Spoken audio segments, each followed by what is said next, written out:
News 4 never stops watching out for you. The economic turmoil rises, and now a company that's using $250,000 of your tax dollars wants to scale back its plans to build here and add jobs. Is there still faith that that company will follow through with this cargo chain? Which neighborhood sees the most crime? Oh my God, it's crazy. It's not where you think. We break down the numbers and ask what's being done to keep you safe. Spammers sending text messages to your phone. They can just guess your number. You got it. Not only did we find out how they do it, we found out how you can stop them. Investors panic, sending stocks plunging again, but do they have good reason to worry? A couple of their concerns hit your pocketbook directly. Home sales are falling and consumer prices are rising. Plus, manufacturing appears to be weakening, and the U.S. market worried about problems in Europe. Good evening, everyone. We start looking out for your money. Stock prices may be the immediate concern, and that will affect you whether you invest or not. Falling stocks can feed into a cycle that could lead to another recession. The fears are hitting the Asian markets. The Nikkei in Japan opened down 2%. That mirrors the more than 3.5% drop on the Dow today. A New York developer blames the economy's decline for a failure to keep its promise to Illinois taxpayers. St. Clair County paid the company $250,000 of your money to build an international cargo hub at the MidAmerica Airport. Now the developer is changing the plan. News 4's Matt Chesney is outside the airport where he asked officials, is this ever going to get built? Andre, they are trying to be optimistic out here, but really they have little options in all of this. This airport, it seems, has had little luck since it was built in 1998, and that new international cargo terminal, it was supposed to be close to being finished out here by now, but instead the county is now giving the developer more time to build something out here by next July. Well, it's not on time, and a lot of things in finance world these days are not on time. Tim Cantwell admits the forces at play are out of his control, but as airport director at MidAmerica, he'd certainly like to see the international cargo terminal get off the ground.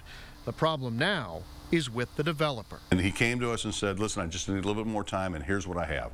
And the county commission said, you know what, we ought to give you a little more time to be successful. So next summer is the new deadline, and the plans are smaller, cut in half to 30,000 square feet and chopping off nearly 24 acres. The New York-based developer set to build the place has already taken $250,000 in taxpayer money as an incentive for the $2 million facility.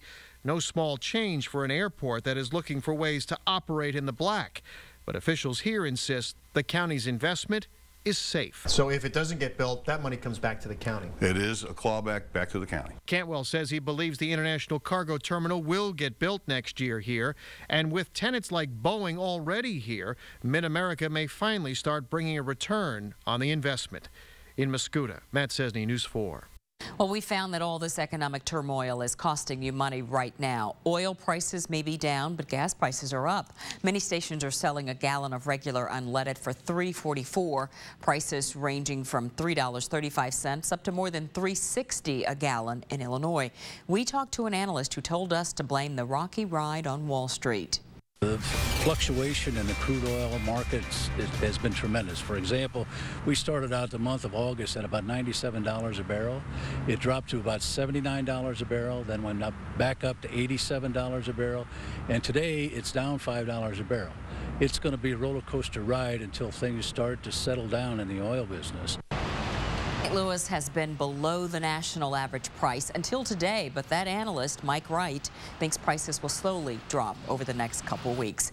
You're also paying more for your groceries, and those prices are expected to keep rising. Food prices are up 4% from a year ago. One of the more extreme examples, eggs. 11% more this year. But fortunately, it's not all doom and gloom. It's getting cheaper for you to own your home. Mortgage rates have hit a record low. The average 30-year loan is down to 4.15%, and that's the lowest since they started keeping records in 1971. You've probably seen these before, spam text messages popping up on your phone. The cost can add up. Well, tonight, News 4's Deanna Zoga learned there's something you could do to stop them, haven't you, Deanna? Well, Andre, you know, I received 2 text messages on my phone this week, apparently from a Yahoo user advertising a website and a service I didn't sign up for. Tonight, I found out how they got my number and exactly how to stop them. Most messages like this come from spammers who use web services to blast your phone with texts. So they know what the area code and the prefix is, and then to figure out the last four, well, I mean, that's not hard to do because there's so many last four of those numbers. So they can just guess your number. You got it. That's exactly what they're doing. You can text back the word block, but that only stops one spammer. Scott Brickman says AT&T will let you disable all texts sent through the internet, which is how most spammers reach you. And there's a way to allow certain texts you want, like alerts from your airline. You can set up whatever alias you want, so whatever alias you want at text.att.net, and then utilize that so you won't have this trouble and you won't get the spam anymore. We checked with other companies about what you can do to stop this kind of spam. Verizon offers a similar blocking service, while Sprint lets you stop texts from specific phone numbers and email addresses. T-Mobile won't let you do that, though you can set up filters to limit spam. The FCC takes complaints about unwanted cell phone spam, but the simplest way to stop it is usually at your fingertips. I think it's important that people know that there's something they can do about it and they don't have to deal with it. So you do have some options to block this spam. I've spelled it all out for you on our website, KMOV.com. Live in the newsroom, Deanna Zoga, News 4. Deanna, thank you very much. To the weather now, we could be in for some storms overnight. Chief Meteorologist Steve Templeton tracking the rain as it heads our way. Steve? Yeah, it's rolling in out of the northwest. Now, out of this entire cluster of storms, there's really two areas, and the first, the one that's headed our way, is mainly showers, a few thunderstorms embedded in there. Nothing strong, nothing too intense. The stronger storms are out here. In fact, there's a line of some damaging wind that's about to hit the Kansas City area in about the next hour and a half or so. That's the line we need to watch overnight tonight.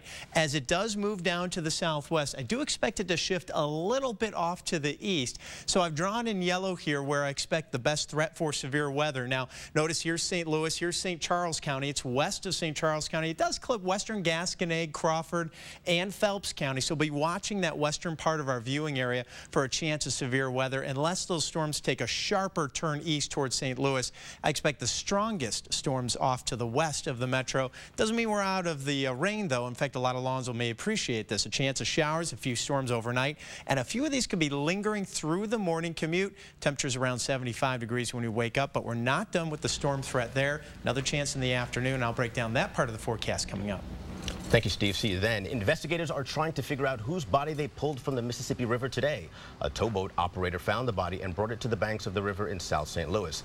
Firefighters say they know it's a man, but they're not sure how long he had been in the river. New tonight, people who live in one South St. Louis neighborhood might be noticing it, and now police crime stats are backing it up. The Dutchtown neighborhood has the highest crime index in the city for the year. Most of the 900 reported incidents include high numbers of burglaries and car thefts. It's really ridiculous, like, you know. I mean, but the police, they doing what they doing. They you know, I just think they do need to step it up because it's, wow, coming through here at night. I mean, with the prostitutes, oh my God, it's crazy.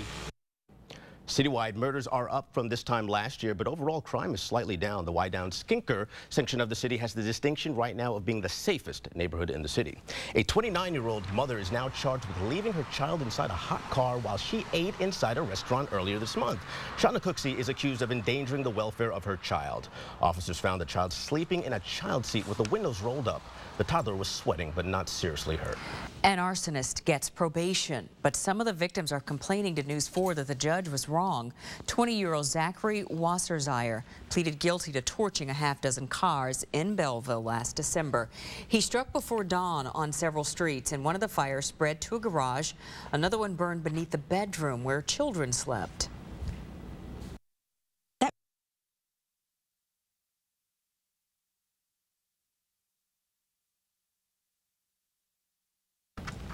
Again, he was given probation, but the St. Clair County State's attorney had asked for 4.5 years in prison, but he told us he does respect the judge's decision. Police say he targeted some of the safest neighborhoods in St. Louis, and tonight that accused serial burglar is behind bars. 26-year-old Alan Perfitter faces 18 charges for burglary and thefts. He allegedly committed the crimes close to his home in South City at the locations that you see on this map. Investigators told News 4's Maggie Crane how they finally stopped him. Maggie?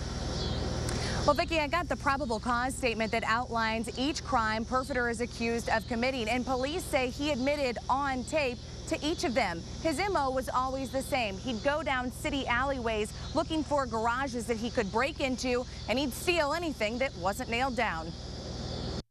They popped this door open, and then we had all the appliances in boxes over here. Police think a thief may have watched the delivery, then broke in overnight. Julie Schrader thought her appliances were gone for good until a tip to police tracked down Alan Perfitter, allegedly trying to sell them off. We've always felt very safe on this block and in this neighborhood. I actually felt better that it was very targeted and very specific. It's certainly enough to rattle any stable neighborhood. I noticed the gate was open to the garden, and walked into the garage and the van was gone and a lot of my power equipment and tools. Officers say Perfitter's crime spree started in June and ended when they served a search warrant on his house less than a mile from many of his targets. Inside, they found Peter's tools. Nearby, they found his stolen van. I can't be more happy about what they did. But police can't do it alone. Neighbors are their biggest asset. In response to the break-ins, a sizable group gathered to build a united front against crime. After all, the stakes are high. It's important for quality of life and to get people to stay here in the area. If people don't feel secure in their homes,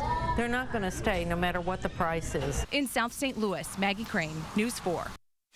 Volvo was definitely out of the money until you came in the picture to help. A News 4 investigation gets results. Tonight, this small business owner is finally getting a big payday. It was months overdue. Do you like to play the lottery? We have a fraud alert you need to hear. And you need to hear Chief Meteorologist Steve Templeton. He's tracking overnight storms plus a chance of storms that may affect you over the weekend. Her car was stolen. Then a tow lot was charging her a small fortune to get it out of hock. But she contacted News 4's Chris Nagus, who negotiated a deal to knock hundreds off the fee. Put Chris to work for you. Contact him. See Nagus at KMOV.com. Every Volvo is beautifully inviting, inside and out. The XC90 was designed for all your loved ones with the technology to keep them safe. As for the XC60, Auto Week simply claimed the interior is gorgeous. And for 5 years or 50,000 miles, every moment's covered. There's no place like a Volvo. Right now, up to $7,500 off select models. Only at SunTruck Volvo in Manchester and O'Fallon, Missouri. It's Thursday. One more day. Market Disruption Update. Leading St. Louis dealers have purchased excess inventory from other dealers for pennies on the dollar and have transferred it all to the South County Center. 1,900 new vehicles starting at $9,900. Up to $7,000 below factory invoice. 2,000 used vehicles up to $11,000 off. Over 200 from $9,900 to $2,900. Not only that, get $8,000 for your clunker. Any make, any year. Suntrum Kia, Franklina Acura, and 8 other leading dealers. 4 days only at the South County Center. Tomorrow on Great Day St. Louis, how to shop smart for clothes so you get the best look for the least amount of money. Plus, whether you're planning the perfect outing with friends or a special date night, we're live from the Boulevard in Brentwood where you can do it all. Tomorrow at 10. You're watching News 4 in high definition. Welcome back to News 4 at 10. We want to pass on a warning to you about a scam in St. Louis. The circuit attorney issued this fraud alert after receiving a call about a phony lottery scam. The caller says a letter arrived in the mail with an official-looking check saying she had won $150,000 in England's mega lottery. The letter instructs the person to cash the check and then forward almost $2,000 to a tax agent to cover expenses. Tuesday morning's tragic fire in St. Charles has killed a 4th victim. 11-year-old Dominic Zwilling is now the only survivor. He had to jump from a 2nd-floor window. Today, his 8-year-old brother died. The fire also killed his sister, mother, and stepfather. Dominic's dad is now talking about how his son survived.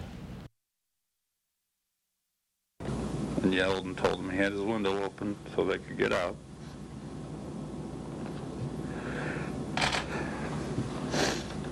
And so he did it a few times, and when he didn't hear him no more, he went ahead and jumped out. His son does need your help as he recovers in the hospital. If you would like to donate money, you can drop off a check made out to the Robert Dominic Zwilling Fund at any U.S. bank. There's also a collection for clothing donations. You can get that information on our website, KMOV.com. News 4 never stops watching out for you, uncovering scams and ripoffs, questioning wasteful spending, getting the answers you need. Now, Chris Nagus and News 4 investigates. Broke Broken pipes, unfinished tile work, and an all-around sloppy job. A Maryland Heights woman says that's what she got after hiring a contractor following the Good Friday tornado. Now, in a bizarre twist, the contractor is suing her. I don't know what this is. Kathy Brown's house has 2 bathrooms, and both are a torn-up mess. Vanities and cabinets are crooked. It's not mounted to the wall. Tile work isn't done. That hole goes right through to the basement. And in the basement, water from the tub leaks like a waterfall. Brown says James Hammock did the work. How much have you paid him at this point? $1,800. Brown says Hammock approached her after the Good Friday tornado. He offered to cut her trees, then offered additional services like bathroom remodeling. Brown said, "You're hired." He was just faking it. He didn't have any skills, and he just lied to me, and that's the most upsetting thing. I did call James Hammock. He told me he didn't want to do an interview, but he confirms he is suing Kathy Brown. He says she still owes him another $955 for work he did, but never got paid for. Were you aware of this till we even told you about it? No, I was not aware of it. Brown says the pictures speak for themselves, and she's never been served with the lawsuit. But she was served with a letter from the Judge Mathis show.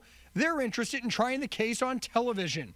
Brown still doesn't have a toilet. She doesn't even have power in one of the bathrooms. What's this wire that's just shooting out of here? Well, there was supposed to be electricity there, and he didn't even hook it up, so he did all the work in the dark. Brown is convinced Hammock just didn't know what he was doing. Hammock did tell me he's done other jobs and has happy customers. Kathy Brown is not one of them. When I spoke to Hammock, he told me he tried to work with Brown, even offered her a military discount. Brown says she's still never seen the lawsuit, and if she is served, plans to fight it out in court. Now I want to follow up on my Tuesday night investigation. A woman who runs a St. Louis employment agency is glad she called News 4 for help.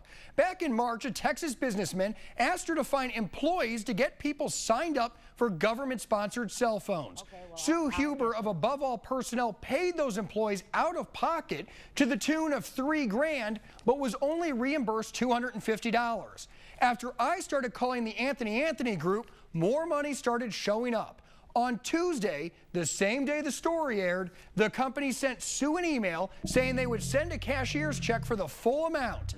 The money arrived today, so 5 months later, Sue is finally getting paid. This particular time, I was so disappointed because I had faith. And without Channel 4, without you, Chris, I don't think this would have happened. I did it for the principle of the thing and got paid. That was fantastic. Sue's a real nice lady who didn't deserve this mess. She's just glad she can continue helping people find jobs, and now she's able to pay her employees for their hard work. Chris Negus, News 4. Get Chris Negus to work for you. Being ripped off? Do you see tax money being wasted? Email him at cnegus@kmov.com. There were some big names taking orders tonight at Plaza Frontenac, and some of them you know. News 4's Jasmine Huda, Robin Smith, Larry Connors, John Nicely, Claire Kellett, all of them were celebrities waiting tables and earning tips for Crisis Nursery and the children it serves. There were also other well-known faces at this annual fundraiser. By the way, KMOV General Manager Alan Cohen and his wife Roberta are longtime supporters of Crisis Nursery. News 4 never stops watching out for you. The Forewarned Storm Team, predicting dangerous weather down to your neighborhood. Now, the latest forecast from News 4 Chief Meteorologist Steve Templeton. But we're still tracking those showers. Thunderstorms are off to the northwest of St. Louis, and it's really in 2 batches here. I know it looks like one big cluster, but I can separate it because most of what you see right here are showers and a few embedded thunderstorms that aren't severe, nothing too intense. That's what would be headed our way, say towards around 2 a.m. or on in St. Louis metro area. Farther off to the west here, this line of thunderstorms is going to be headed towards Kansas City. That's some real intense storms. They'll slide down to the southwest and maybe shift a little bit to the east. So there's potential that western parts of our viewing area could be dealing with some stronger storms overnight, and it's really west of St. Louis that I'm highlighting for that threat. In the meantime, dry right now, 77 in Glendale. If you're out in O'Fallon, Missouri, 77 degrees. It was a hotter, more humid day at 94, and that humidity could help play into some of these showers producing some downpours. So some of this rain may be a little bit heavy at times. So overnight and into tomorrow morning, scattered showers, a few storms, even around the morning commute here in St. Louis. The best chance for the severe threat is going to be western Gasconay, western Crawford, and into Phelps County and off to the west. But it's a good idea to tune in to Awake with News 4 meteorologist Matt Chambers will let you know if that line of storms takes a sharper turn towards St. Louis or if we have any downpours in the area that could impact your morning commute. So we'll be here for you tracking that tomorrow morning. And then in the afternoon, we're not done with this threat for storms. Even a severe threat, although it's a low chance, it would be more of an isolated severe storm with hail and gusty winds the primary threat. Not everyone gets wet, but these are going to be some of these pop-up storms in the afternoon. The front's draped right across the area, and so that could be kind of the focus to pop up a storm or two, some downpours. 91 degrees for the hot and humid afternoon high. So if you miss the rain, it'll be a hot and humid day tomorrow. If you get under one of those showers or storms, it could be a little bit heavy for a brief period of time in the afternoon. If you have Friday evening plans, the best chance for rain slides to the southeast. So Friday evening, I don't want to rule out the rain threat altogether because we still have that front draped across the area, but it's a lower threat, mid to low 80s. Most of us staying dry Friday evening. Can't say the same on Saturday. There's going to be another chance for storms. Here's yet another front. It's a weak front. It's a cold front, but it really isn't going to have a big impact on our temperatures. But with hot and humid air in place, it may be enough to spark up a few storms. Higher chances on Saturday in the afternoon and into the evening. And that front may move through slow enough that it also pops up a storm or two on Sunday, especially in the morning hours. So Friday through the weekend, here's how it plays out. 91 tomorrow, hot and humid, a few storms, both morning and again pop-up storms in the afternoon. Scattered storms Saturday, highest chance in the afternoon to early evening. Sunday, 89, a few storms possible. The front may kick those storms out of here after the morning hours. So Sunday's rain threat is lower compared to Saturday, which means if you're trying to plan some outdoor activities over the weekend, Sunday might be your better bet because of the lower rain threat. Temperatures are still going to be warm and humid, really hot and humid, near 90 degrees, and very typical summer humidity. Get into some more chances for storms Tuesday and Wednesday of next week. Highs near 90 degrees. This is still some very hot and humid weather, but it's nothing like what we did deal with, so at least we don't have any 100s on the board. What did we have, about a month